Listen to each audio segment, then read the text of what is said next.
Assalamualaikum warahmatullahi wabarakatuh.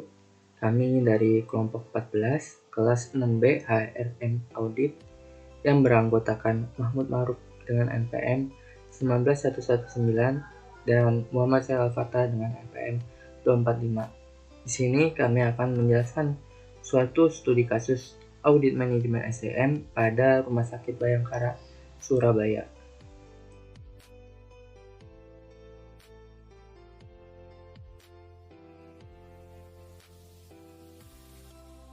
Isi menjadi rumah sakit Bayangkara yang terbaik dalam bidang kesehatan dan kedokteran kepolisian. Isinya yaitu pertama, melaksanakan pelayanan kedokteran kepolisian secara profesional dan paripurna. Yang kedua, memiliki sumber daya manusia yang berkualitas, profesional, dan bermutu.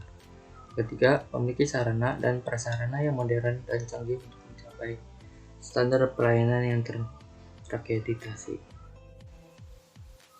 Apa permasalahan yang terjadi pada Rumah Sakit Bayangkara Surabaya? Kendala yang pertama, kita akan membahas tentang permasalahan perencanaan SDM. Kondisinya, perusahaan tidak memiliki perencanaan SDM yang terdokumentasi dengan baik. Kriterianya, perusahaan belum memiliki SOP yang mengatur mengenai perencanaan SDM. Penyebabnya, bagian SDM melakukan perencanaan SDM tidak berdasarkan SOP. Dan akibatnya, perencanaan SDM tidak sesuai dengan kebutuhannya. Lanjut, yang kedua, kendala pada rekrutmen, seleksi, dan penempatan SDM. Kondisinya, banyak SDM yang ditempatkan tidak sesuai dengan latar belakang profesi atau bidang keahliannya. Kriterianya, perusahaan sudah memiliki SOP dan buku pedoman rekrutmen, seleksi, dan penempatan SDM. Penyebab yang pertama, proses rekrutmen tidak menginformasikan persyaratan yang harus dipenuhi secara tegas dan hasil seleksi tidak diumumkan secara transparan. Penyebab kedua, SDM yang diterima masih diutamakan yang memiliki hubungan saudara dengan SDM yang bekerja di Rumah Sakit Bayangkara, Surabaya. Akibatnya yaitu SDM yang direkrut tidak berkompeten. Kendala ketiga yaitu perencanaan dan pengembangan karir. Kondisinya, perusahaan tidak memiliki program perencanaan dan pengembangan karir SDM. Kriterianya, perusahaan tidak memiliki SOP dan peraturan-peraturan tentang perencanaan dan pengembangan karir SDM. Penyebabnya, bagian SDM belum membuat SOP dan peraturan-peraturan tentang perencanaan dan pengembangan karir SDM.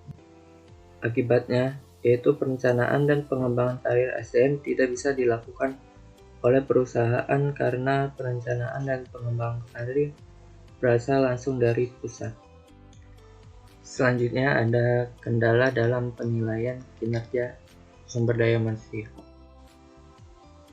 Kondisinya, hasil dari penilaian tidak disampaikan oleh bagian SDM kepada masing-masing SDM. Kriterianya, perusahaan sudah memiliki pedoman penilaian kinerja SDM. Penyebabnya, pertama, penilaian kinerja SDM dilakukan sesuai dengan buku pedoman penilaian kinerja. Yang kedua, penilaian dilakukan setiap bulan dan didokumentasikan. Akibatnya, bagian SDM tidak menyampaikan hasil penilaian kinerja kepada masing-masing SDM, sehingga SDM tidak mengetahui apa yang kurang dari kinerja yang dilakukan dalam menyelesaikan tugas dan tanggung jawabnya. Kompensasi dan balas jasa. Kondisinya, banyak SDM, khususnya yang masih honorer, merasa tidak puas dengan kompensasi dan balas jasa yang diberikan. Kriterianya, perusahaan sudah memiliki pedoman pemberian kompensasi dan balas jasa SDM. Penyebabnya, satu, perusahaan memberikan kompensasi kepada SDM sesuai dengan perjanjian kontrak yang dibuat antara perusahaan dengan SDM yang bersangkutan. Kedua, Kompensasi dan balas jasa yang diberikan oleh perusahaan kepada STM yang masih berstatus honorer rata-rata di bawah upah minimum atau UMK. Akibatnya, yaitu salah satu faktor penyebab banyaknya STM yang mengajukan pengunduran diri dari perusahaan. Akibatnya, tujuan dan cita-cita perusahaan sulit tercapai. Kendala selanjutnya, keselamatan dan kesehatan kerja. Kondisinya, perusahaan lebih mengutamakan kesehatan kerja STM.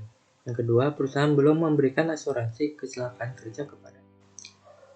Kriterianya, perusahaan tidak memiliki SOP yang mengatur tentang kepuasan kerja STM. Penyebabnya, indikator-indikator kepuasan kerja STM tidak ada. Yang kedua, tingkat perputaran atau pergantian STM rendah. Akibatnya, banyak SDM yang mengeluh karena merasa tidak puas dengan pekerjaan yang diberikan kepada mereka.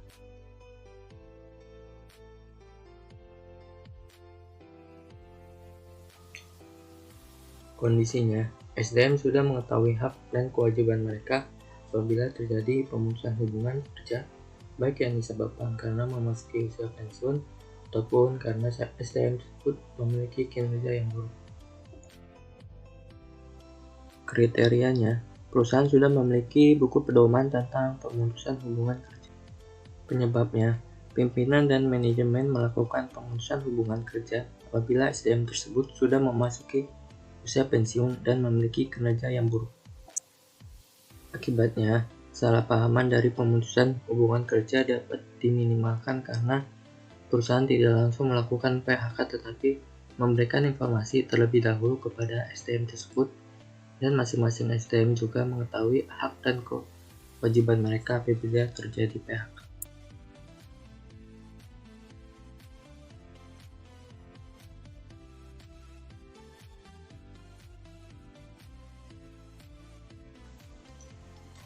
Kesimpulannya, perencanaan, rekrutmen, seleksi dan penempatan, perencanaan dan pengembangan karir, kompensasi dan balas jasa, keselamatan dan kesehatan kerja, serta kepuasan kerja STM masih belum berjalan efektif. Pelatihan dan pengembangan, penilaian kinerja dan pemutusan hubungan kerja STM sudah berjalan efektif.